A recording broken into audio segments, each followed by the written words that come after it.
aggressive design with smart technology updates, pure racing performance கொண்ட upcoming Yamaha R15 V5 இந்தியாவுக்கு இப்போ அவசியம் தானா? இந்த மாதிரி ப்ராப்ளம் இருக்குது, சிவியர் ஆகிறதுக்கு முன்னாடியே உங்களுக்கு வந்து இண்டிகேட் பண்ணிருச்சுன்னா நேராக வண்டியை ஆஃப் பண்ணிட்டு பக்கத்தில் உள்ள மெக்கானிக் செட்டுக்கு தள்ளி கொண்டு போயாச்சும் வண்டியை நிறுத்தி விட்டுருங்க.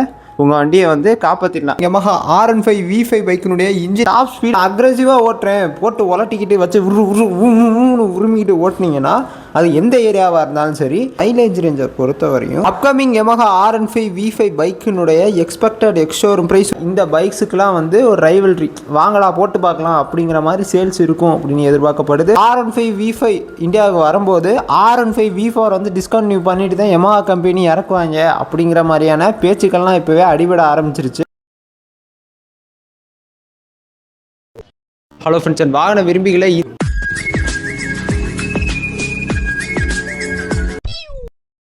அப்கமிங் Yamaha R15 V5 பைக்கினுடைய சிறப்பு அம்சங்கள். முதல்ல லோ ஃபியூயல் வார்னிங், அதாவது நீங்கள் ஓட்டிட்டு போகிற பைக்கினுடைய ஃபியூயல் டேங்க் கெப்பாசிட்டியை பேஸ் பண்ணி அந்த பைக்கினுடைய ஃபியூயலில் 10-15% ஃபியூயல் வந்து ரெடியூஸ் ஆகும்போது உங்கள் பைக்குக்கு வந்து ஒரு வார்னிங் லைட்டு வரும்.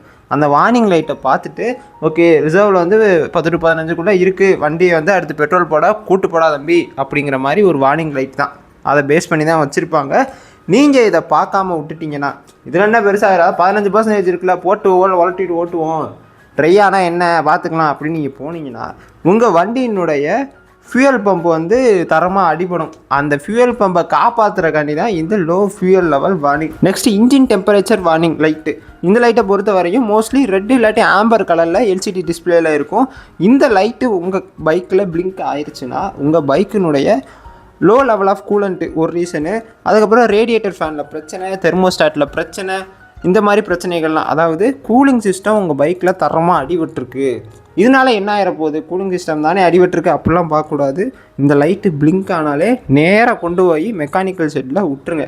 அது வந்து என்னையை பொறுத்த வரையும், எனக்கு தெரிஞ்ச வரையும் அது சேஃப்டி. ஏன்னா கூலிங் சிஸ்டம் அடிபட்டுச்சுனாவே போரில் பிரச்சனை வரும், இல்லாட்டி பிஸ்டனில் வந்து பிரச்சனை வரும். இது ரெண்டுத்துலேயும் வந்தாலே வண்டியை நகட்டக்கூட முடியாது.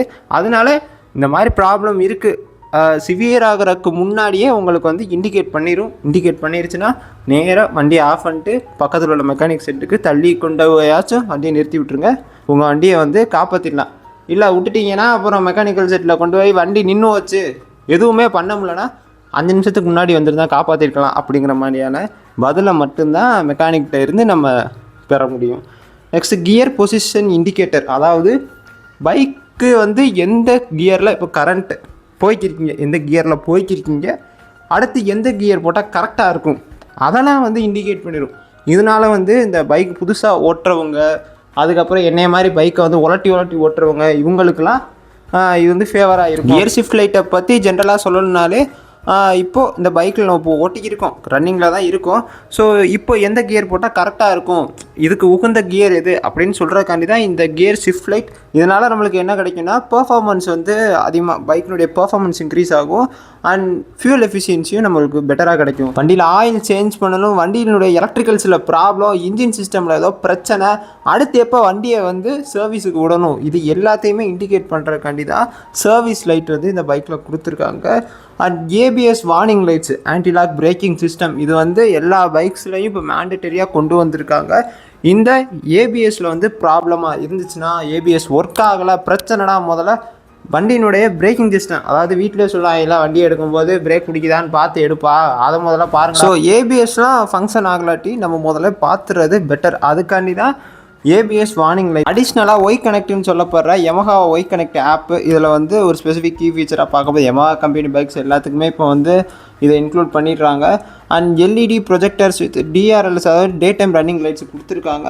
நியூ டிஜிட்டல் எல்சிடி கிளஸ்டர்ஸ் ஏற்கனவே சொன்னதான் அது ப்ளூடூத் கனெக்டிவிட்டியோட வந்துடும். Plus side stand engine cut off ஸ்விட்ச், digital speedometer, digital tachometer, digital trip meter, digital odometer, digital fuel gauge, இது எல்லாமே டிஜிட்டலில் டிஸ்பிளே ஆகிடும். Plus call, SMS alert, turn by turn navigation system இதுவும் சேர்ந்துடும். அப்கமிங் Yamaha R15 V5 பைக்கினுடைய இன்ஜினை பொறுத்த வரையும் 4 ஸ்ட்ரோக்கு SOHCன்னு சொல்லப்படுற single over header camshaft engine தான் வித் VVA கூட. Plus BS6 PS2 emission control நாம்ஸுக்கு உட்பட்டு வர காரணத்தினால இங்கே கார்பரேட்டருக்கெலாம் வேலையே கிடையாது. டாப் ஸ்பீடை பொறுத்த வரையும் 138 km/h தொட்டு போகும். அது மட்டும் இல்லாமல் இனிஷியல் ஸ்டேஜான 0 to 100 km/h 12லேருந்து 13 செகண்ட்ஸ்லேயே ரீச் ஆயிரும். 6 speed gear box with manual transmission தான். 18.4 PS at 10,000 RPMல மேக்ஸிமம் பவரும் 14.2 Nm of torque at 7500 revolutions per மினிட்ல ப்ரொடியூஸ் பண்ணி ஏபிஎஸ்ன்னு சொல்ல போகிற ஆன்டிலாக் பிரேக்கிங் சிஸ்டம் டியூயல் சேனல்லையும் ட்ராக்ஷன் கண்ட்ரோல் சிஸ்டம் கொடுத்துருக்காங்க. அதாவது நீங்கள் வண்டியை ஓட்டிட்டு போகும்போது அந்த டேர்னிங்கில் அப்படி கட் அடிக்கும்போது யாரும் வலிக்கு விழுந்துடக்கூடாது அப்படிங்கிற நல்ல எண்ணத்தில் இந்த ட்ராக்ஷன் கண்ட்ரோல் சிஸ்டம் அடிஷ்னலாக வந்திருக்கு. அப்கமிங் Yamaha R15 V5 பைக்கினுடைய மைலேஜ் ரேஞ்சை பொறுத்தவரையும் சிட்டி யூசேஜுக்கு 40லேருந்து 45 கிலோமீட்டர் வரையும் கொடுக்கும் 1 லிட்டருக்கு. இதே நீங்கள் ஹைவேல எடுத்துகிட்டு போனீங்கன்னா 45லேருந்து 50 கிலோமீட்டர் வரையும் கொடுக்கும் 1 லிட்டருக்கு மைலேஜ். இல்லை அக்ரெசிவாக ஓட்டுறேன் போட்டு உலட்டிக்கிட்டு வச்சு உருமிக்கிட்டு ஓட்டினீங்கன்னா அது எந்த ஏரியாவாக இருந்தாலும் சரி நீங்கள் உருமை பொறுத்து 35லேருந்து 38 கிலோமீட்டர் வரையும் மைலேஜ் கொடுக்கும் 1 லிட்டருக்கு அப்படின்னு சொல்லியிருக்காங்க. அதை விட்டுட்டிங்கன்னா 1 லிட்டருக்கு 72 கிலோமீட்டர் வரையும் மைலேஜ் கொடுக்கும் அப்படிங்கிற மாதிரியான ஆன்லைன் ரிப்போர்ட்ஸும் கிடச்சிருக்கு. அது எந்த அளவுக்கு உண்மைன்னு வந்தவொடனே நம்ம பார்த்துக்கலாம். அப்கமிங் Yamaha R15 V5 பைக்கினுடைய எக்ஸ்பெக்டட் எக்ஸ்ஷோரூம் ப்ரைஸ் ரூபாய் 1,90,000லேருந்து ரூபாய் 2,10,000 வரை எதிர்பார்க்கப்படுது. இந்த Yamaha R15 V5 இந்தியாவுக்கு சேல்ஸுக்கு வரும்போது இந்தியாவில் ஏற்கனவே சேல்ஸில் இருக்க KTM RC 125, ஹீரோவோட கரிஷ்மா XMR, ஹோண்டாவுடைய CBR 150R இந்த பைக்ஸுக்கெலாம் வந்து ஒரு ரைவல்ரி வாங்கடா போட்டு பார்க்கலாம் அப்படிங்கிற மாதிரி சேல்ஸ் இருக்கும் அப்படின்னு எதிர்பார்க்கப்படுது. Finally aggressive design with smart technology updates pure racing பெர்ஃபார்மன்ஸை கொண்ட அப்கமிங் Yamaha R15 V5 இந்தியாவுக்கு இப்போ அவசியம் தானா, இந்த பைக் அவசியமாக வேணும் அப்படின்னு நினச்சிங்கன்னா மறக்காமல் ஒரு ஃபயர் எமோஜியை ட்ராப் பண்ணுங்கள். இல்லை இந்த பைக் அவசியம் இல்லை, ஏன்னா R15 V5 இந்தியாவுக்கு வரும்போது R15 V4 வந்து டிஸ்கண்டினியூ பண்ணிட்டு தான் Yamaha கம்பெனி இறக்குவாங்க அப்படிங்கிற மாதிரியான பேச்சுக்கள்லாம் இப்போவே அடிபட ஆரம்பிச்சிருச்சு. ஸோ இந்த பைக் அவசியம் இல்லை அப்படின்னா ஒரு ரெட் கலர் ஹார்ட்டை வந்து கமெண்ட் செக்ஷனில் ட்ராப் பண்ணுங்கள். Also for more automobile information just hit the subscribe button. Until then it's Navin here and signing off.